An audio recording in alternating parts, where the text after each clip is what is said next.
I'm thrilled today to have as my guest my client and friend, Annie Kunz, Olympian Annie Kunz. So welcome. I'm so happy to see you. Thank you. I'm still not getting used to that, the Olympian intro. Once an Olympian, always an Olympian, and national champion as well. We'll get into all of that.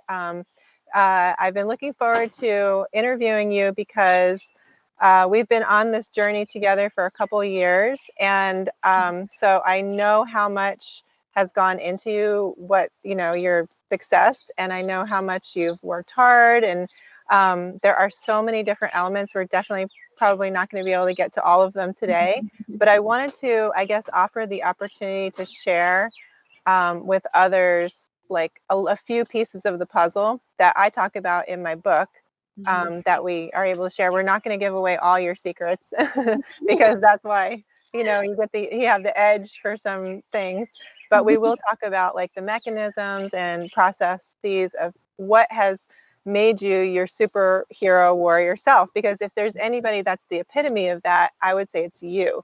Heptathalon, you have to be a warrior. Oh my gosh. Like, yes, each event has its own challenges in track and field, but when you have to do 7 events, oh my gosh, like, and you have to, do your best at 7 events, that is a whole other level of warrior. And it reminds me of like the stories in ancient Hawaii where the warriors would train in all different areas for battle. Like when they knew a war was coming up, they would train all kinds of different things, sprints and jumping and throwing, all of it. So and wrestling, we don't have to do that, but it kind of reminds me of that because you have to be well-rounded. So I'm chattering. I'm going to take it away with having you just tell us a little bit about like your background, where you grew up, and how you came to do track and field or sports in general, like your story of leading up to, and tell us, as a child, did you even think the Olympics was in your future, that sort of thing? Yeah. Well, thank you for all your kind words, Cynthia. I love appreciation for the heptathlon, so thank you. But so I started track and soccer back when I was 2 and 3 years old. So I'm the youngest of 3, and I am like 8.5 years younger than my brother, 10 years younger than my sister. So I would get dragged to all their track meets, and I'm tall for my age. I'm almost 6 feet tall. So I was always tall. And my mom threw me in like the 50-yard dash when I was 2.5, I think. And I got blue ribbon. I won. I got blue ribbon. I threw it down on the ground. I was mad because I wanted a pink one, which was I love that. So that was like my first experience in track and field. And then soccer was my main sport forever. So pretty much until I went pro, track was my main sport. Oh, I guess my 5th year at A&M when I decided to go pro in track and field. So I played both through high school, got pressured a lot to just pick one. And I just was really stubborn and trusted my gut because I didn't want to give either one up. And that was kind of my way into college. I was just looking for the school that was going to allow me to do both because it was so important to me. And dual sport athletes, sometimes they're rare. And I think a lot of times get pressured into just doing one. And I found my home at Texas A&M, and they allowed me to do both. The track and soccer coaches had a really good relationship, and track and field at the time was just coming off the triple-double. So they had won both men and women's national titles for 3 years in a row. And the soccer team was consistently a Sweet 16 team.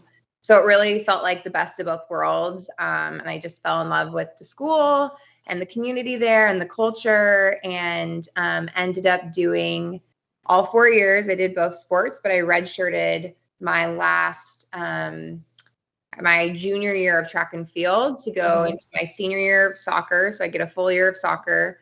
And then I went and just did a 1.5 years of just track and field. And that was for the first time in my life where I dedicated all of my focus into track and field. And it took off for me. And I qualified for the Olympic trials for Rio. I was like last going in, and I finished 8th place there. And then it really opened the door for me to continue on and continue post-collegiately.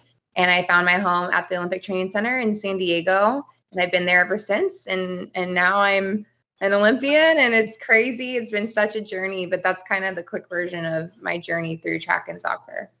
Yeah, awesome. I love that you didn't let anyone pressure you into giving one up, because that happens quite a bit. And I think in general, in my opinion, forcing one sport all year round on an athlete that age is not good at either. Like my mentor Charles would say, before age 12, have your children do as many sports as possible. Yeah. So that they actually develop all these different certain muscles, and they don't get, like fatigued with just one, mentally fatigued with just one sport. And I Right. feel like this, like the generations now, I'm seeing a lot of kids that are just playing football all year round, or they're just playing basketball and club basketball all year round, volleyball, I mean, soccer for sure. So I love that you were able to do the different sports and Yeah. And I think, and enjoy it. And I mean, you are staying in shape a little bit with soccer anyway, right? Because you're yeah, running. it It's not as complicates it. specific, but Yeah, I mean, I just think it's made me the athlete that I am. It's made me a more well-rounded athlete. It's made me a team player, because you got the team aspect of soccer and the individual aspect of track. They complement each other really well. And I never got burnout of one. I was always looking forward to the next season to jump into the next sport. Whereas a lot of my teammates would do spring soccer every year, and it was just not fun. They would get burnout. And I never had that experience. And I made great. so many different relationships across both sports that I'm so grateful for today. And I think it just makes you such a better, well-rounded athlete. With soccer, I had a question about playing soccer though and running track. Did you feel like you were ever overtrained, or you feel like it was kind of the opposite, because maybe doing the one sport all year round, the soccer players were a little bit overtrained, but you had sort of almost a cross training type thing going on? Like, but did you ever feel like overwhelmed or overtrained with two sports? Yeah. So, I mean, I don't feel like I was overtrained particularly, but I do feel like I missed those foundational months of like fall training and then spring training with soccer, where you're getting different weightlifting. That's kind of where you're building like your power and your strength. You're getting a lot more technical training because you have the time for it. And that's kind of what made me make that decision to redshirt the year that I did. Because then I got a full year for each sport that I never really got before. In high school, in Colorado, both sports are in the same season. So I really just trained for soccer, and I showed up for track meets when I could. So I probably could count on both hands the amount of track practices I had in high school. And so really I was just a soccer player that would show up for track meets. So definitely didn't get overtrained in high school. But I felt a little bit I was missing out on certain aspects of the sport that I wish I could have had, just going from in season to in season. And then you didn't choose to do like track during the summer then? Yeah, well, I mean, not really. I would do a little bit, like in high school, I mean. In high school, yeah, I would only do a little bit. Soccer really took over the summers because we would have regionals and nationals, and those were always in the summer months. And so it kind of overlapped, so it was hard to find. I did go to Simplot games in the winter for track and field. I remember that one year, and then I did Hershey when I was younger, Hershey track meet nationals. But yeah, it was kind of hard to fit in track stuff when I was in high school for sure. Wow, that's a lot though. That's really cool. I love that Texas A&M allowed you to be yourself and really stood by you. And I recently had a client who went Division 2 or 3 just so that he could play soccer and run track. Yeah. He didn't find, he wasn't the caliber for Division 1 to do that, but it's great that a Division 1 school would still do that, and they recognized your value and your talent and hard work and knew that you would be worth it to let you do that. So that's really cool. Honestly was really special because a lot of Division 1 schools, especially because I was on a full ride for soccer. So technically soccer was just like letting me do track, and track wasn't contributing to my school. So I really found just a really special place in Texas A&M, and they really made an effort to make me feel like I could do both for all 4 years. I don't think when I signed up, when I got there, that they thought I would actually stick with it for 4 years. That's funny. I surprised them a little bit, but they were like, yeah, let's just tell her yes, and then she'll see it's too much and she'll quit. Exactly. Oh, they don't know you, huh? They would come to my indoor meets and stuff. The soccer team would come watch me. I love that. My coaches. So yeah, I was really special. I'm really lucky. Okay, well, let's fast forward a little bit. So you decided to, well, we recap that you were dedicated to track and field, and that's where you discovered that you actually were very competitive in the heptathlon and that you could make the Olympic trials. You did. You went. You skyrocketed from 26 to 8, which is incredible. For those who don't know, you have to be top 3 in the Olympic trials and hit the Olympic standard to go to the Olympics. So it's extremely hard, especially in the heptathlon, but extremely hard in track and field to make the Olympic team because you have to hit the standard and you have to get top 3. So if you got 4, you're not going, right? It's really the hardest team to make in the world. Yeah, it's really difficult. So the fact that you went from 26 to 8 is phenomenal. So you started to make your mark on the world. And I guess not too long after that is when we met, right? You met my husband first. So that's a funny story. We met because of my husband. But so you guys were in he was bartending where you guys were staying when you came to Maui. And he came home, I remember, and he said, there was a girl and she was doing workouts in the grass. And I hardly ever see that people doing workouts on vacation. And I was like, oh my gosh, like that's a girl after my own heart, because like that's something I would totally do, is workouts in the hotel lawn on vacation. So and I think it was your off season even. So we'll get into that. But that's part of what makes you successful, is that you know what it takes and you do what it takes and you wake up with the motivation to do what it takes. We'll get to that. But so he told me that, and I was like, oh, I need to help with my metabolics. I'm sure I could help in some way, shape, or form. Yeah. So I think he maybe mentioned that to you, but I was busy on the day you guys went waterfall hunting. Amazing. So I never got to meet you on that trip. Right. But no, we didn't meet till months later. Do you remember what he said to you? I don't remember what he said exactly. Yeah, I just remember him saying that you ran Masters track and field for USATF. And I was like, oh my gosh, that's so crazy. And I guess because it was kind of at the end of our trip when we met Zane. So he just was like advocating, like, you got to meet my wife, like she can help you so much. And I was just kind of like, okay, like whatever. And then when you reached out when you were at the Long Beach meet is when we met. And that was like, I think that was April. And I had been in Hawaii in October. So later that year. And then we had dinner that night. And I was like, I am on board. I am on the Cynthia train. Well, it's funny because, I'm a red meat advocate. I'm into intense training and not, long, slow distance and things like that. So like you can kind of get the synopsis of what I do. But as far as the metabolics are concerned, a lot of people still don't understand it. Really awesome. Before I had met you, I always felt like I comparatively was eating healthier than even my training partners. I just didn't know what I was doing wrong. And it was just like always in the back of my mind, like, I'm struggling with this. I'm not as lean as I want to be. I'm not as lean as my training partners. And I know I have like the capabilities to do better, but I just can't get there. I didn't have that edge until I met you. And honestly, even just like getting on the line to warm up for practice, I would just be like really tired and fatigued. I didn't feel strong and ready to compete every day. It was like really hard mentally and physically. And that all just changed and it turned to 180 as soon as I started working with you. And just mentally and physically, I just have felt it's like a world of difference, and just specific to my body and what I need. And I just think it's really hard, especially for women, because we have hormones and issues like that and thyroid. And it's just really hard to pinpoint what's going on with your body and what you need. And you just fixed all of that for me. And I'm just unbelievably grateful for that experience and to have you, because it changed everything for me. Well, yeah, and thank you. I appreciate that. I just feel like I'm doing kind of divine, like God helping me help others, that sort of thing.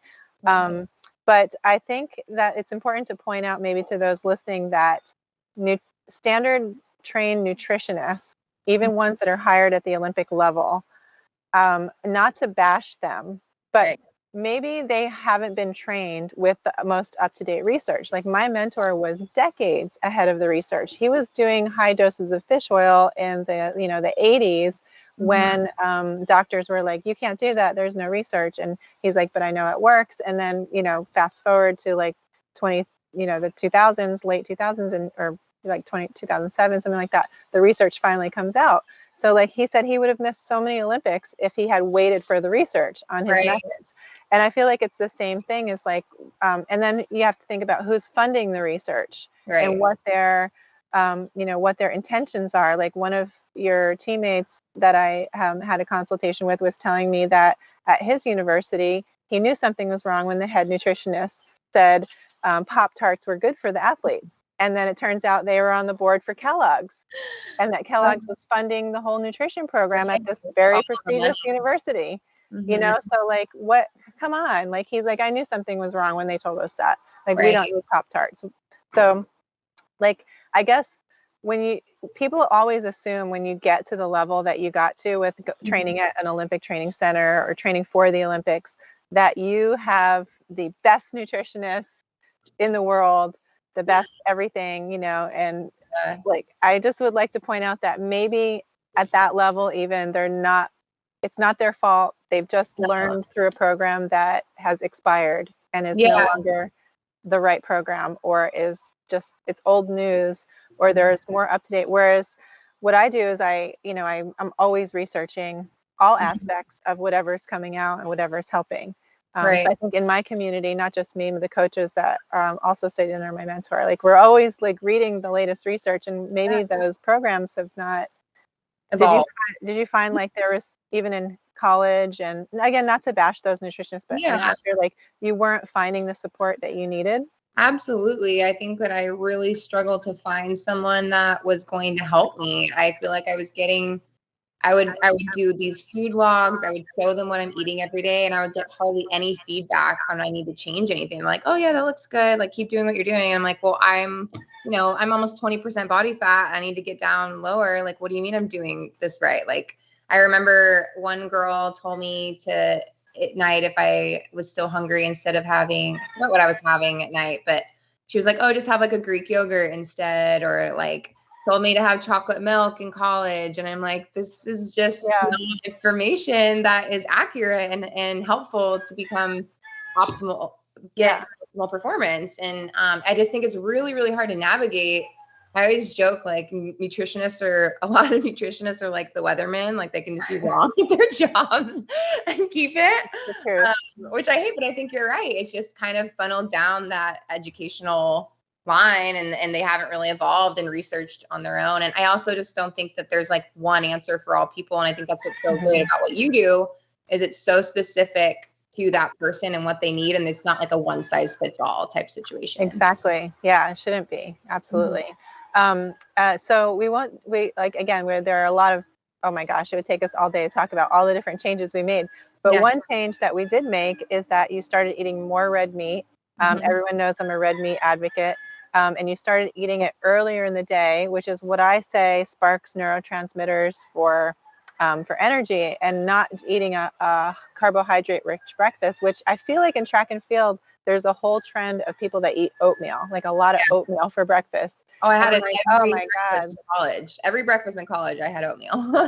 Yeah. So then they're like, I'm eating healthy because it's oatmeal. And I'm like, oh my God, like there's such a better way to feel motivated. So, so I remember you did implement that right away. And you and I are in the same boat where we love our steak. Oh, I crave it. I joke it's my love language. Like, if I'm in a bad mood, make me a steak.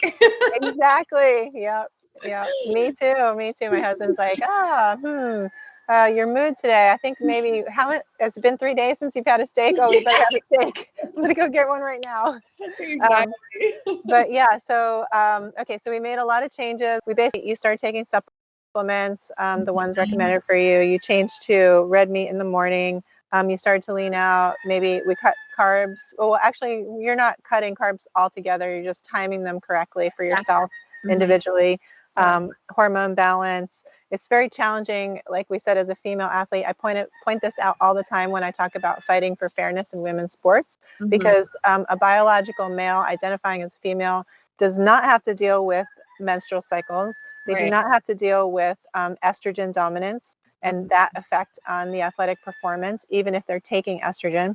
They don't have to deal with birth control. I mean, and finding a non-estrogen form of birth control, and how is that going to affect your battle? Yeah, how is that going to affect your body? They don't have to deal with if they don't want to take birth control, about getting pregnant and then missing competition, which has totally happened to many, many athletes who you will never hear about, but they're countless. I mean, Sonia Richards-Ross wrote a book about how she got pregnant before, or in her book, she wrote about how she got pregnant before the Olympics. And, you know, she had to have an abortion, she felt like, because she had to make a choice. And that's a horrible thing to have to choose.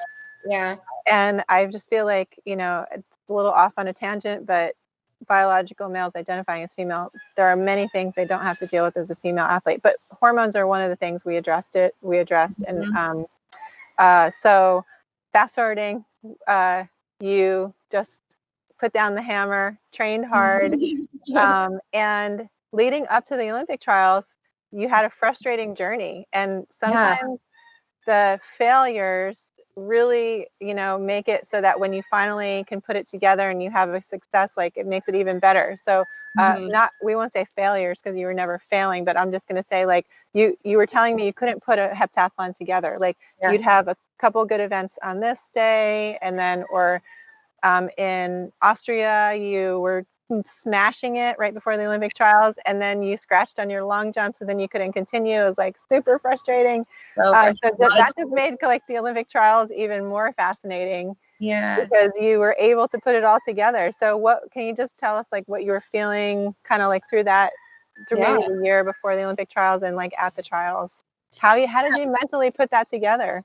I mean, it was really frustrating because, and even just getting COVID, talk about like blessings in disguise. I had another year under my belt to train with the supplements and my eating. And that's a whole nother year of getting stronger and powerful. And my body felt ready all year long. I felt like I was at my best I've ever been in my life. I was the fittest I'd ever been.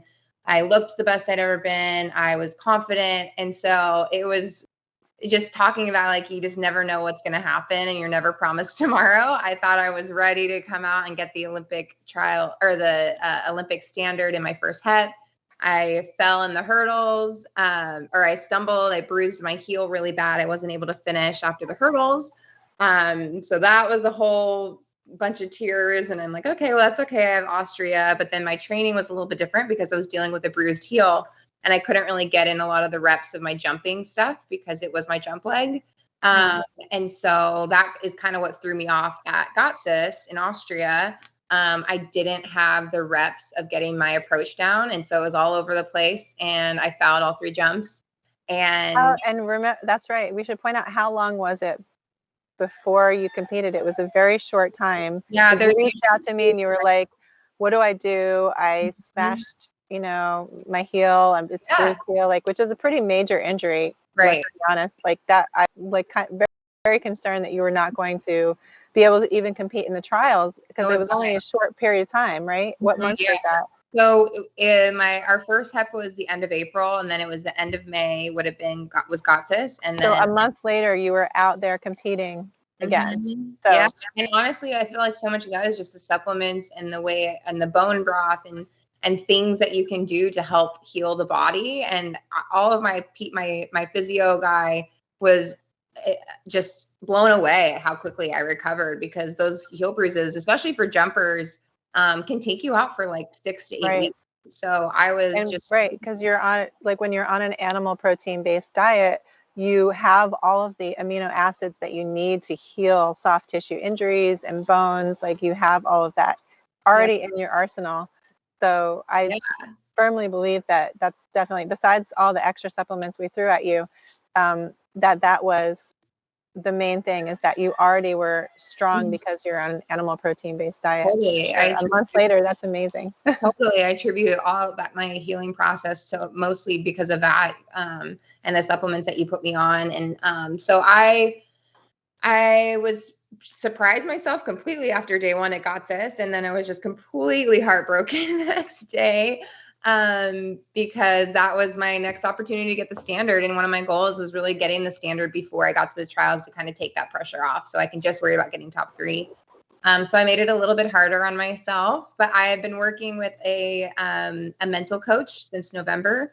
And I think I wouldn't have been able to go into the trials and execute the way that I did if I hadn't been working with him all year either, because he just really helped me it's more about like mindfulness in sport and becoming really present. And that I think is so important, especially in the heptathlon, because there's so many different events, so many different things can happen, and so many unexpected things had already happened that season. So it really prepared me to go into the trials and just take one event at a time and just execute. And I just completely surprised myself at the trial. Oh my gosh. Well, I still get chills thinking about it. yeah, I love, oh my gosh, that's the best to watch. I loved it. Because you finally were able to show what you could do in every event. Yeah. And what you had was it 5 or 6 personal bests? 6, I think. 6 out of 7 events you had personal bests. That's just out of this world. But when you talk about, since it had been 2 years since I put Heptathlon together, so no one really knew what to expect from me either. And so, but I just felt like I finally was doing what I had been doing all year and training, and felt like I was ready to do. So it just felt very validating and amazing to finally execute. So you weren't really stressed. You were just excited. Like I talk a lot about eustress versus distress. So it seemed like just watching you at the trials, you didn't look distressed. You looked like really excited to be there and happy.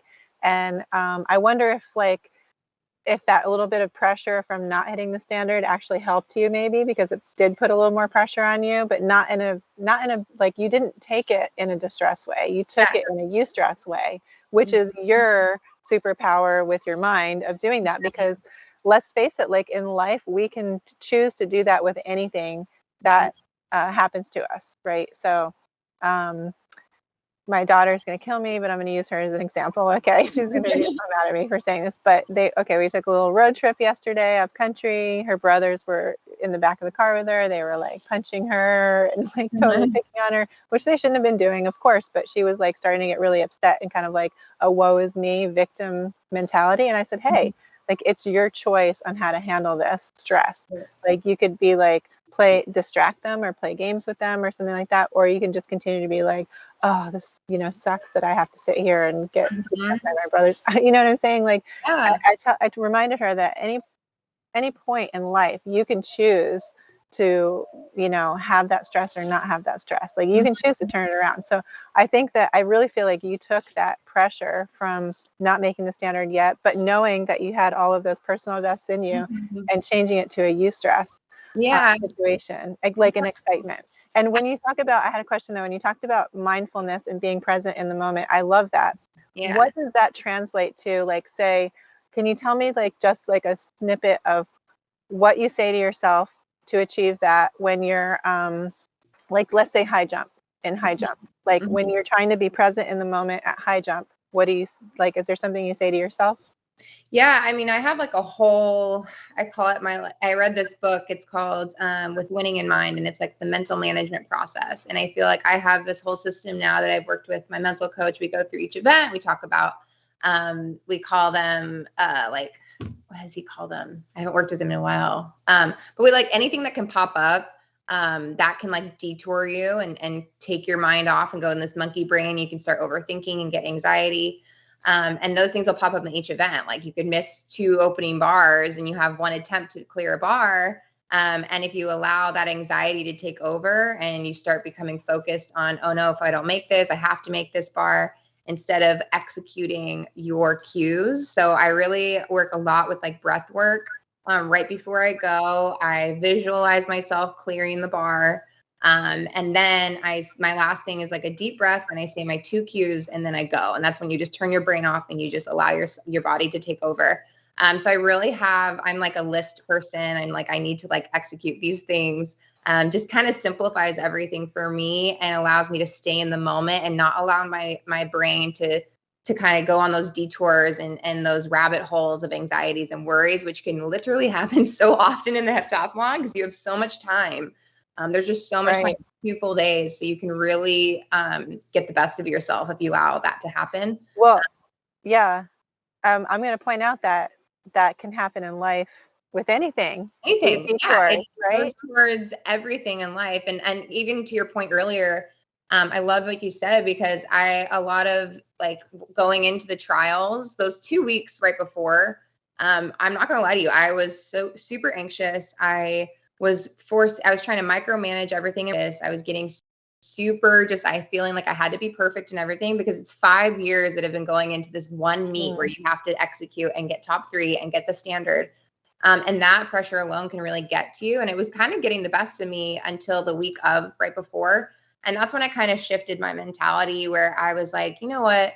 Let me be present in this moment right now. I'm at the Olympic trials, like look around, my family's in the stadium.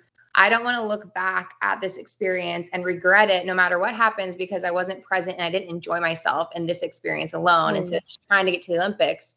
And then you lose yourself in that moment. So I really committed to just enjoying myself no matter what happened, and smiling through it. And I feel like that allowed me to relax and be myself and execute the way that I did. That's so great. I just really feel like that's a lesson we can all take with us for every day. Totally. You know, we can get distracted by someone cutting us off on the road, or, you know, and just feel like, oh, I'm having such a bad day, instead of, okay, that happened, but I love that you call it a detour. I'm going to let that life detour slide right off, and I'm going to just execute my plan. Like, I can understand. I hope everybody understands what you say what you mean when you say that, because like for me, for a 400, my race plan, you know, a summary would be like, okay, I'm going to power out of the blocks for a certain amount of time, or even like how I get in the blocks and then power out of the blocks. And then at 100 meters, this is the cue I have here. And then at 200 meters, I have another cue, 250. Like, we have cues that we tell ourselves, like, okay, like at 200 meters, when everybody else starts to feel tired, I say, yeah, let's go, you know, and at 300 meters, when everyone's like, oh, starting to lock up or whatever, they're like, oh, we hate the last 100 meters.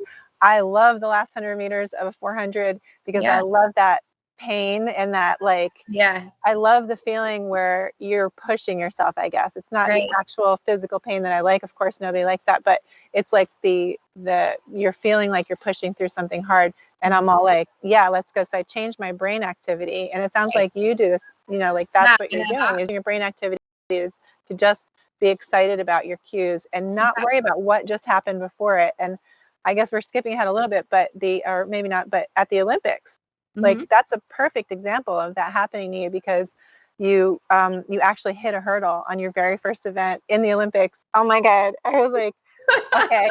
Like, I to almost mentally come back from that, you're going to have to be a superhero for sure. And you did. You mentally rebounded amazingly. So yeah, I mean, I think it all comes back to a lot of the work that I've done with my mental coach all year has been acceptance. I think sometimes you get caught up denying something that's happening, or you get caught up in past moments or future anxieties, and just accepting things as they come and then moving on has been really key for me this year. And that was exactly what happened at the Olympics. And again, what worked for me at trials, everything went great. Everything was easy. And that was an amazing experience, but I committed to having fun no matter what. And it's really easy to do that when things are going well. The Olympics was a challenge because things didn't go well from about 4 seconds into the meet. So, so I think, and let's just point out too, to people that don't know, your hurdles are your first event, and it's 100 meters and the hurdles are high. So it's quite a challenge, because you actually have to run as fast as you can, but you also have to run aggressively and come as close to the hurdle as possible and snap that trail leg down as fast as possible. So you're actually consciously trying not to float over it with a rhythm, right? You're trying to aggressively attack it.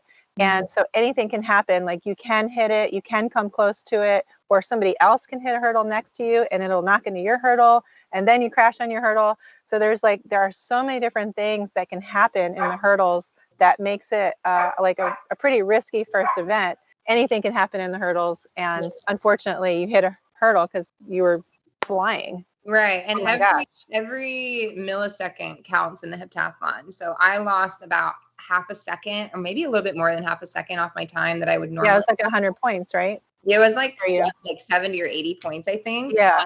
And the heptathlon's a lot. And so I could have allowed that to just, and in years past, like that would have been the end. Like, I don't even know if I would have finished heptathlon, just because of mentally, I wouldn't have been able to handle it. But I crossed the finish line, and I was just happy I finished, because that was my goal too. I talked to Brian Clay, who was a gold medalist in the decathlon in 2004 and 2008, I think. And he said, just go and finish, because there's nothing like that victory lap at your first Olympics with all the people. And so I committed to, I was like, okay, well, I didn't fall, so at least I have a score still. I think you probably beat some other people that were running their I beat a girl still. So that was a win. Yeah. That were running their hardest and didn't hit a hurdle. So. And so I kind of finished. I was like, dang, I just made this a little bit harder on myself. But I shocked myself because I still was able to place 6th place overall and have an awful hurdle race. And so I think that in itself was a learning experience. And I think it just goes back to when things like that happen to you in life with adversity, you can sit there and say, why is this happening to me? Or you can change your perspective and say, like, what can I learn from this? Like, what is God showing me in this moment? How much stronger am I going to be because of this? And that's kind of what has helped me, is just taking everything as a learning experience. And I surprised myself, and I learned that I can still perform really well if something doesn't go well. And I was just proud of myself. I think that's the most proud I've been of a heptathlon, because every single event was such a grind. And it didn't feel easy, and I still performed better than I expected. So yeah, that was a crazy experience. And tell us, okay, so since we started talking about the Olympics, I want to hear, what was your first impression of Tokyo? Like when you first got there, like what did you've never been, right, before? Yeah. So when we first got there, we were in the airport for like 4.5 or 5 hours, just going through protocols and things like that. It was like an empty airport. It was just us. And then we got on the bus, and it was like a 45-minute drive, I think. And it was a lot of like farmland and stuff that we drove through from the airport, which I wasn't expecting. Yeah, I was expecting like all city. Yeah. And so that was super surprising. And then you drive into the city, and it is probably the biggest metropolitan area I've ever seen. It looks like Seattle and New York combined a little bit, like with the water in the city. But it's like 10 times bigger, it felt like, than New York City. And there's trees, like 7 stories high within the city. It's spotless. There's no trash, no graffiti. It was the cleanest city I've ever seen. But I unfortunately only got to see it from the window of the bus, because we weren't allowed to go anywhere. But I would love to go back, because it looks like such a beautiful city. And the people were just the nicest people you've ever met. They were an amazing host. So I really can't wait to get back, and I want to go to those little hole in the wall ramen places that I saw. They looked really good. Yeah, I get the authentic experience. Authentic Tokyo food, yeah, and sushi. Okay, so speaking of food, we are so particular about food, you and I, and working together, but also for myself, and competing. And we try to, one of the tips that we can share is that we try to control our food environment as much as possible when we travel. Yeah. So that includes like packing protein shakes to have on the airplane, all kinds of, snacks and different things for long flights, so that we're not eating airplane food. We're not eating airport food, which can be cooked in all kinds of inflammatory oils and with preservative ingredients and things that could actually poison our body. And so that for a couple of weeks after, we're not going to have our best athletic performance. Yeah. Like when I think about, these are the types of things they should be addressing. Let's control the food environment as much as we possibly can, so that we have the best performance. But we're on a different level. That's how we think. And a lot of my followers think the same way, so they'll appreciate that. Yeah. But so when you got there and you saw the food selection, how was that like? Yeah, we talked a little bit about that because we were texting back and forth, but yeah, I mean, I think because I've been working with you for so long too, like before I started working with you, I would just go to these like big meets, and then you're eating all these different foods that you've never had before. And it's just like, that's not what you want the week going into one of your biggest meets. And so I was in communication with the USOPC nutritionist to find out what resources we did have, if we had a refrigerator in our rooms, which we didn't. If we had Uber Eats, and what it even looked like in the village. So I was kind of in communication, and she made me feel like there were going to be options, because it was open 24/7. And walk in, it's like a zoo. There's just so many athletes. I've never felt shorter in my entire life, which is so crazy. But it was huge. It was 2 stories. And they probably had like 6 to 8 different stations of like, they had gluten-free options, they had vegetarian options, they had halal. They had like Japanese cuisine, and then they had like the world cuisine, which would be like all their different meats. And that they had like lamb, they had steak, they had chicken, they had beef patties, they had salmon, like raw salmon. by the salad bar, and that was open 24/7. So they were kind of just rotating those meets. And then at our high performance center, which was just for the US, that was like the training center for all US sports. That was kind of like the US's, they had like their own dining hall basically. And that food was actually a little bit better. We had better meats and things like that. So I would take my, Maggie and I would take our Tupperware, and if they had like good meat that day, we would stuff it in there and then put it in her cooler that she had and put ice in there so we could eat it the next day. And then I was ordering through Uber Eats if I couldn't find, the things that I wanted, and that was super easy. So they really had a lot of options and resources out there that I was super grateful for, because in Peru, it was the complete opposite. And I lost like 8 pounds because there wasn't hardly anything for me to eat there. So definitely a better experience that I was grateful for. And you were able to take all your supplements. They didn't, like, people were afraid that they would be taking them away, but you put a lot of time and preparation into printing out the labels for everything. So everything was like really documented. So that's not just like a random white powder baggie or whatever. So I know you did a lot of preparation for all of that. And because, like protein shakes and things like that during the heptathlon, like you need all of those supplements because you're competing all day for 2 days. And then this heptathlon was really strange for you, the Olympic one, right? They spaced the events apart a little bit, where you wouldn't compete for like half a day, which turns out to be better, right? Because it wasn't as hot, maybe. Yeah, it was definitely like the biggest thing that I took from that, and I'm hoping that I'll just have that experience in the next Olympics if I'm lucky enough to make that team, is just having the experience of the Olympic schedule heptathlon, because it is so grueling. Like we only got probably 4.5, 5 hours of sleep after day one. We got back to the village at like 11:30 p.m. and we had to be back up at 5 a.m. to leave at 5:45 or 6 a.m. for the track the next morning for day 2. And then we had like 7 hours between events on both days. So that in itself is fueling, trying to figure out how to fuel during that, trying to figure out when to take how to sleep and not to sleep too much so you're lagging, trying to keep your brain stimulated but also kind of calm it down so you're not overthinking and depleting yourself that way. So it was definitely, managing that was really hard, but I feel like I had a lot of the fuel that I needed. And I mean, half my bag for Tokyo was my supplements and my protein and my snacks and everything that just made me feel like I was prepared if I didn't have anything. And luckily they actually had salmon they had pasta and like, I think a chicken or something in our holding room that we had in between on those like 7 hours. So they actually had some options that I didn't expect, but I felt really prepared just because I had packed so much in my bag to bring to Tokyo with me. Oh, that's great.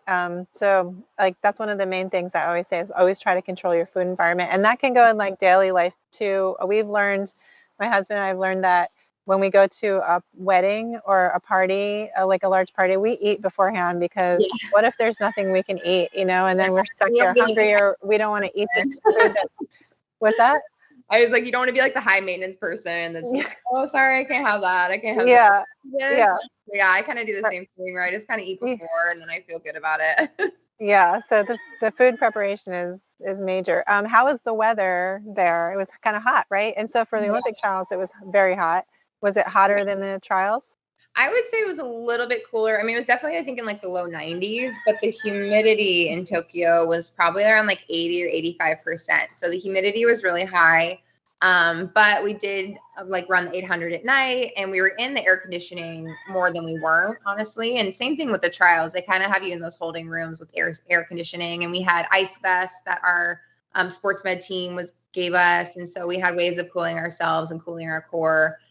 During that, felt like it wasn't as bad. I probably like javelin was one of the hotter moments. And then high jump always is pretty hot because you're out there for so long. Right. So that's, and we had a little trick. We had a little trick for you to cool your core as well. Yeah. That worked well. Cause I mean, Olympic trials, you could definitely tell that people were succumbing to the heat, but you seemed totally fine. So I couldn't even tell you were hot. I really didn't. Like people kept asking me like, how was and it honestly didn't feel like that big of a factor to me. And I think it goes back to a mental thing too, where it's like, if you're just focusing on that and allowing it to become an excuse or your focus, that's that detour that you're going on mentally.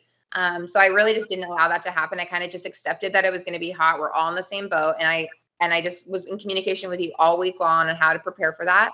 And I just we had some great we'll call it a neurological hack to cool your core.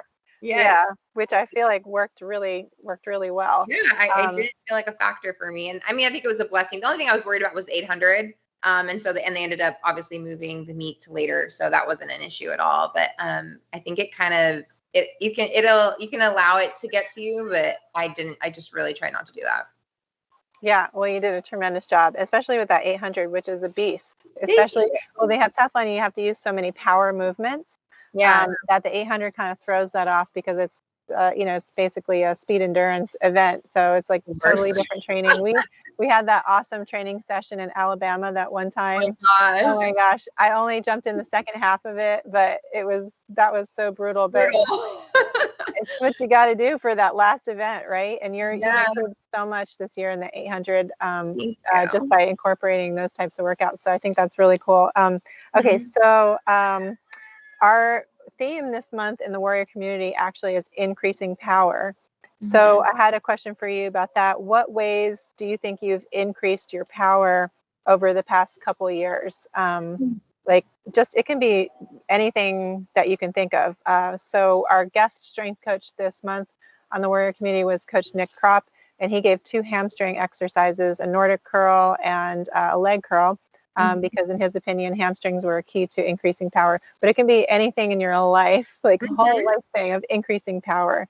So how do you think maybe in the past 2 years you've increased power?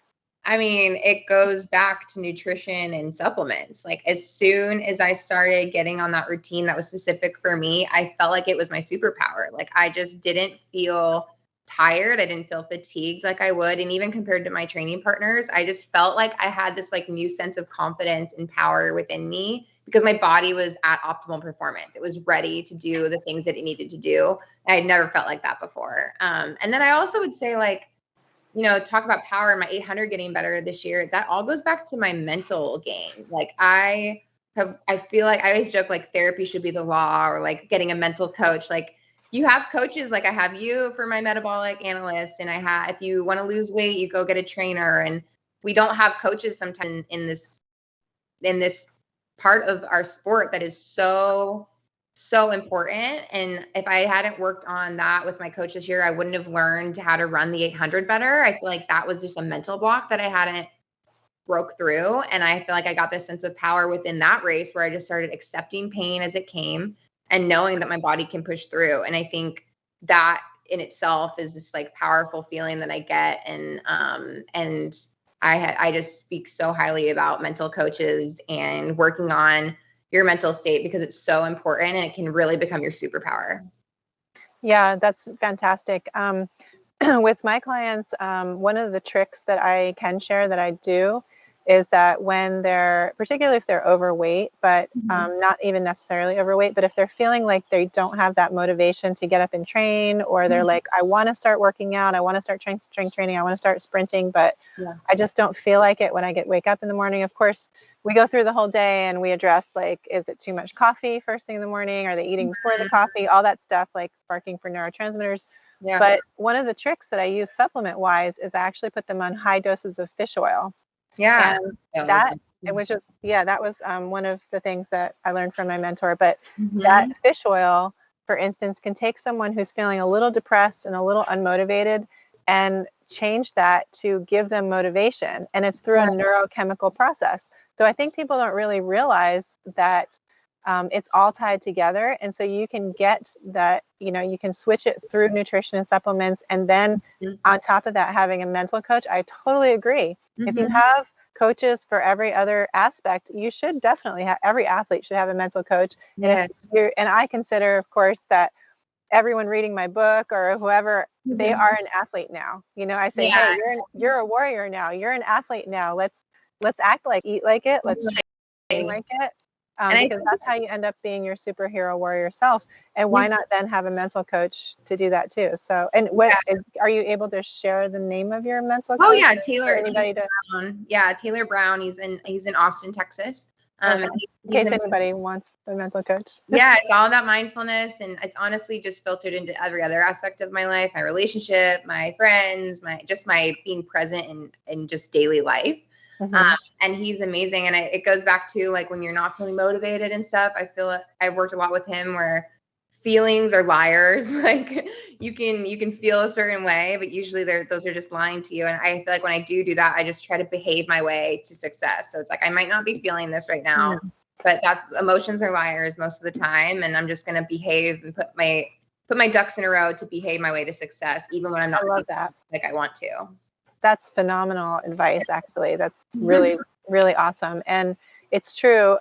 Same thing with people who are fans of intuitive eating. I don't know if you've heard of that, but it's when you just eat what you feel like. But the problem with that is if you eat a high carbohydrate breakfast, then neurochemically, you're going to crave carbs 2 hours later. Right. And then you're going to be on this carb roller coaster of up and down. So like technically feeling and intuitive eating according to your emotions is a horrible way to go about your day, because you're just going to set yourself. I would not be successful if that were the case.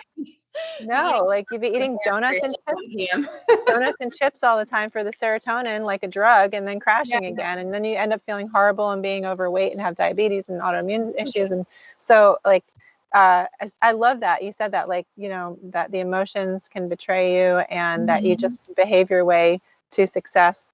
And you do that through practicing and writing down your intentions of what your goals are and right.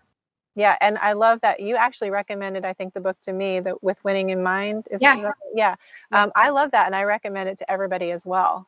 So if anybody listening wants to check that out, it's, I think he was a shooter. Yeah, but it doesn't matter what his sport was, because he applies it to everything. And I think it's a quick, easy read. And there are a lot of really valuable lessons that I teach my athletes now, and that I practice myself with being in the moment and executing the plan, as opposed to thinking about the outcome. That was my favorite part. Oh my gosh. And I think that you get so caught up, especially in track and field, because it's such an outcome sport. Like you're fixed on this time, you're wanting this goal, you want this score for the heptathlon. And if you're focused on the outcomes, you lose yourself in the moment. And I just am such an advocate for process focused. And I learned that through that book. Yeah. So of course, you have to be aware of your goal.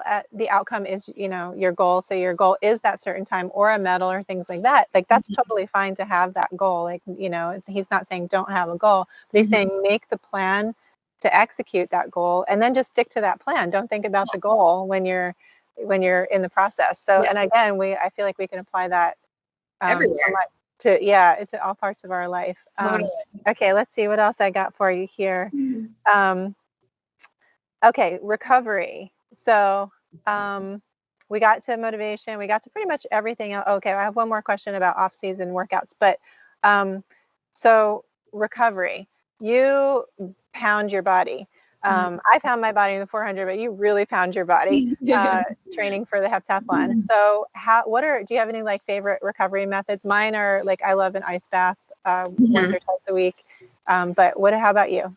I love the Normatec boots. I love those things. And also, I mean, a lot of the recovery is a lot of the supplements that you put me on too. And just, you know, fueling your body properly, upping my protein, I think helped my body so much recover better. And amino acids. Yeah. But I live in the Normatec boots when we're in season. I pretty much do them like every other night probably. And I'll do it right before bed, because then it helps me sleep a little bit better. Those are my favorite. I love those too. So they could put compression. Do you go for like 15 minutes or something like that? Yeah, you like 15 to 20 probably. Yeah, 15 to 20 minutes. Cool. Okay, so one last question that I had just from my list was what is your favorite workout to do off season? And then second part of the question is, what is your favorite workout in any part of the season? Because like, okay, some people like different parts of the season. And for me, I actually don't really like the racing part, which is opposite of what everyone else says. They love when they taper all the workouts down and they peak and it's racing and you're just going as fast as you can and you're not doing a lot of like volume and things like that. As a 400-meter runner, I just actually really love the grind of off season. And I love like the ones where you feel like you can't walk for a couple of days. I think there's something something wrong with me because Yeah, you lose through. I'm a 400-meter runner anyway, so I'm mentally a little off, for wanting to run the 400. But so that being said, how about you? What's your favorite off-season workout? What's your favorite of all the year? All workouts. My favorite off-season workout, I've really been enjoying like signing up for different classes. So I've been doing like F45. I haven't like really fully jumped on like the Orange Theory fitness train, but I just started implementing running again. So I started doing some of those. But I think in off season, I've done the whole workout by yourself. I did it all through COVID and I learned a lot about myself. I pushed myself for the first time with no coach. But I feed off energy and people. And so I really like signing up for these classes and I get really competitive in them. I love like seeing what other people are doing and trying to like beat them. Do you beat everybody in your class? What? Do you beat everybody in your class all the time? Well, it's like, yeah, I mean, there's like, sometimes they'll have like, there's like a burpee challenge. There's this guy, Bobby, that is like ahead of me and all this stuff. And he's really getting to me. But have you ever watched David Goggins? Huh? Have you ever seen David Goggins? Oh, yeah. He's gonna be like, Bobby, I'm gonna take your soul. Right? You gotta take Bobby's soul. Totally. I know. I'm trying. He does like double days. He's badass. But yeah, so I think I've really been enjoying because it gets you away from the track, but it puts you in this competitive atmosphere still. And I just really feed off of that. So those are really fun for me, just joining in classes and high interval training and still keeping my cardio up. So that's really good. And then in season, it's so hard because the heptathlon, like, it's not like I'm a sprinter where we're doing like just sprinting workouts all week. Like we do like event days and stuff, but I think my favorite practices are long jump lately. Like I've really found this love for long jump. I always love hurdles. Like hurdles are a blast, but long jump has kind of become my new fun love. Like within the heptathlon, it used to be like a big struggle for me, and now I'm really kind of figuring it out, and so it's becoming more fun. And jumping off the box into the sand is always. I was just gonna ask, yeah. So jumping off the box. Yeah, they're my favorite. You feel like a superhero. Yeah, especially in high jump too, right? When you get to jump off the box, you get to jump so high, and you're like, I can really do this. You're in the air for like 10 seconds. It's great. Yeah. Do you jump when you do like your long jump practices? Like, how many jumps are you taking? Because you don't like just jump all the time, or you're doing drills and things like that? Yeah, we definitely have to limit ourselves in certain events because we do 2 to 3 events a day in practice. So we probably don't take more than like 10 jumps, but I'm the person that's always like, can I do one more? All right, can I do one more? I got it. I think I figured it out. So I usually end up taking like a few more than I'm supposed to. Yeah, I understand that. I do that when I'm throwing like shot put. I always want to take, like, I know I'm at the end of it. Like I know I'm not supposed to take any more, but I'm like, I just want to take 2 more just because I think I can do it better this time, And you're like, maybe one time, like, I got this one, next one, and then it just starts going worse and worse. Yeah, I like 9 times out of 10, it's not better. Yeah, it just I'm already tired. Yeah, but somehow I think it's gonna be like I can totally. Same. No, I figured it out. Yeah. So I guess, is there anything else that you would like to? We covered a lot, but is there anything else you'd like to share? With everybody to maybe like just inspire them to be their superhero warrior selves, which is my passion, is to help others thrive. Yeah. You have reached the pinnacle of athleticism. Like no matter what you do now, you will always be an Olympian. Of course, I'm sure your goal is probably an Olympic medal next. Yeah. But or maybe not, who knows? But I'm just saying, like, you've pretty much reached the highest you could go as an elite athlete and world champion. I'm sure you're looking at next year, but so you are the superhero warrior version of yourself. And I feel like you always will be, because you've learned these lessons that help you become a better person as yourself. Because you're like, I think it's important to note that our identity is not our performance as an athlete. Like we are not what we did as a performance. That's not who we are. So I feel like a lot of what you've done applied to athleticism has applied to you in your life. Yeah. So I don't know, what would be your words of inspiration to inspire people to be a superhero warrior version of themselves? Yeah, I mean, I just think I look back on this journey, it's just been like so many ups and downs and turns, and I didn't know I would ever meet you, and that would like changed my life completely. And I just really encourage people to, like, even in the moments of feeling like you're so defeated and there's no way up from where you're at, just to continue to behave your way to success. Because I think that's what I've done in the last 5 years. And there were 2 or 3 years there that were really, really hard. And I questioned myself constantly and questioned what I was doing, but I knew that I loved what I was doing. I was passionate about what I was doing. And for me, what motivates me the most, I think, is just pushing my body to the limit and seeing how far I can take these gifts that God's given me. And so I just encourage people to find what you're passionate about and don't give up. And just, even when it's hard, just keep pushing through, and know that even if you don't reach that goal that you have, you're going to learn so much about yourself. Like, I have become a completely different girl than I was 5 years ago. And I attribute all that to this journey and the ups and downs and adversity. And I just feel like I've gained so much strength and wisdom through this experience and the people that I've met. And so even if you might not reach that goal, you're going to learn so much about yourself, and life. And I was lucky enough to learn all that through making the Olympics, but you can take that anywhere in life, I think. Yeah, I love that. Absolutely. Yeah. Is there a certain cue, like if you're having like someone's having a day where they're just like, oh, I just don't feel like doing it, or like having such a rough day, like any kind of cue that you would either tell yourself or they should maybe would be a good one for them to say to themselves? I don't know if I have like a certain cue, but I think in moments when I'm feeling really defeated or self-doubt or things like that, I try to ground myself in gratitude. And I even do that. I did that at the Olympic trials. Like, if I started to feel anxiety, I would just really think about what I'm grateful for. And I'm grateful for this opportunity. I'm at the Olympic trials. My family's in the stands. They haven't been able to watch me in over 2 years. Things like that really kind of ground you and put things in perspective.